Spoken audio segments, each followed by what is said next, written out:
Hello বন্ধুরা, কেমন আছো সবাই? আশা করি সবাই ভালো আছো আর আমিও খুব ভালো আছি। তোরিস ওয়ার্ল্ডের নতুন একটা ভিডিওতে তোমাদের সবাইকে স্বাগত।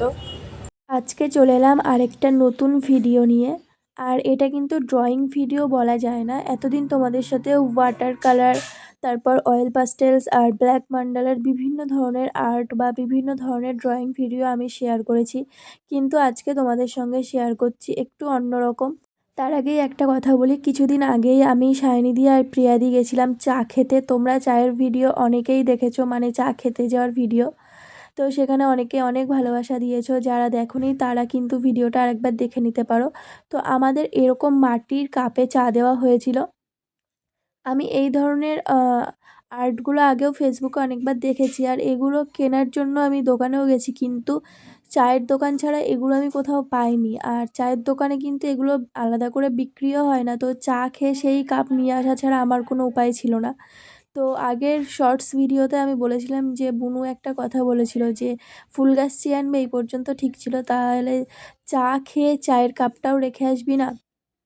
কি করব বলো, আলাদা করে তো কিনতে পারিনি, আর কোনো দোকানেও পাইনি, আর চায়ের দোকান থেকে নিয়ে আসা ছাড়া কোনো উপায় ছিল না। যেহেতু অনেককেই দেখেছি যেরকম সুন্দর সুন্দর ছোট ছোট কাপে খুব সুন্দর ডিজাইন করে অনেক সুন্দর সুন্দর গাছ বা অনেক কিছু রাখে, বা সেখানে দেখতেও খুব সুন্দর লাগে। তো আমারও ইচ্ছা হয়েছিল যে আমিও কখনো যদি এরকম কাপ পাই তাহলে নিশ্চয়ই চেষ্টা করব। তো কোনো দোকানে পাইনি, যেহেতু আমার চা খেয়ে চায়ের কাপ নিয়ে আসা ছাড়া কোনো উপায় ছিল না। জানি না কাজটা ঠিক করেছি কিনা, লজ্জা কিন্তু লাগেনি, কারণ চা খাওয়ার পর একটু দূর থেকেই এই কাপগুলো একটা প্লাস্টিকের ভেতরে করে এনেছিলাম, কেউ সেরকম দেখেও নি, তো লজ্জার কোনো ব্যাপারই ছিল না। হ্যাঁ, বাড়ি এসে একটু মা আর বুনুর কাছে কথা শুনেছিলাম, তো ওটা কোনো ব্যাপার না। নতুন নতুন আরও সুন্দর সুন্দর কাজ করতে হলে তো এরকম একটু আধটু বকা শুনতেই হবে। তো তোমাদের সঙ্গে পুরোটাই শেয়ার করছি, 3টে কাপের কি কি ডিজাইন করলাম। তোমরা দেখে জানিও অবশ্যই কেমন লাগলো, আর ভালো লাগলে কিন্তু অবশ্যই like comment share and subscribe করতে ভুলো না। আর যারা ফেসবুক থেকে দেখছো তারাও যদি নতুন হয়ে থাকো তাহলে আমাকে একটু ফলো করে দিও।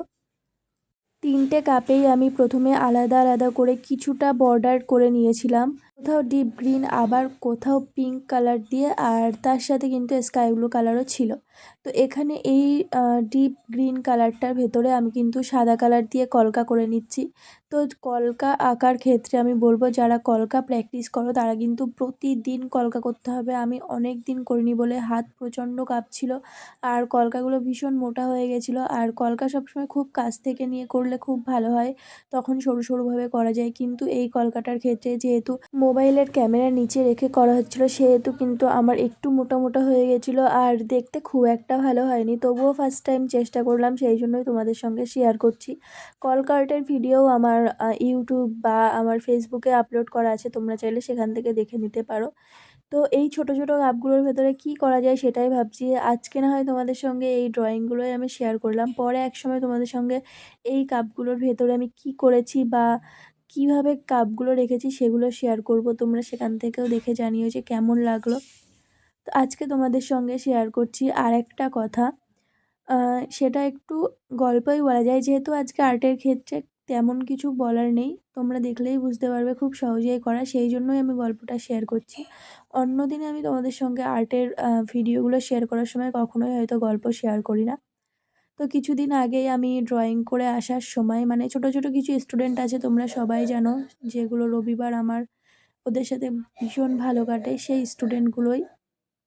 তো ওখান থেকে আসার সময় অনেক পুরনো একটা বন্ধুর সাথে দেখা হয়, তো সে আমাকে বলে যে একটা ড্রয়িং করে দেওয়ার কথা। তো আমি তাকে বলি হ্যাঁ দেখা, কি ড্রয়িং করে দিতে হবে। তো তখন সে আমাকে একটা মহানায়ক উত্তম আর মহানায়িকা সুচিত্রার একটা ড্রয়িং এঁকে দেওয়ার কথা বলে।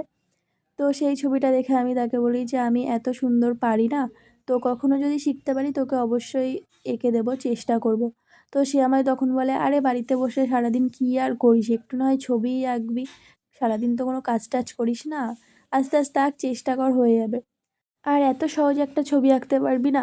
তো সত্যি আমি অত সহজে একটা ছবি আঁকতে পারি না। হ্যাঁ ভাই, যদি তুই পারিস তাহলে অবশ্যই চেষ্টা কর, তুই পারলে নিশ্চয়ই চেষ্টা করলে অনেক কিছুই পারবি। আর সারাদিন বসে থাকা ছাড়া আমার কোনো কাজ থাকে কি না সেটা হয়তো আমিই জানি। ছবি আঁকাগুলো দেখতে অনেক সিম্পল বা অনেক সহজ মনে হলেও একটু যারা ছবি আঁকতে ভালোবাসে তারা জানে যে এক একটা ছবি কতটা ভালোবাসা দিয়ে আঁকতে হয়, কতটা সময় লাগে। আর দেখে যাদের খুব সহজ মনে হয় তোমরা অবশ্যই চেষ্টা করো, তাহলে একদিন চেষ্টা করলে বুঝতে পারবে যে একটা ছবির পেছনে কতটা খাটনি হয়। তো আজকের ভিডিও এই পর্যন্তই। সবাই ভালো থেকো বন্ধুরা। আর ভালো লাগলে like comment share and subscribe করতে কিন্তু একদম ভুলো না। তো টাটা বন্ধুরা।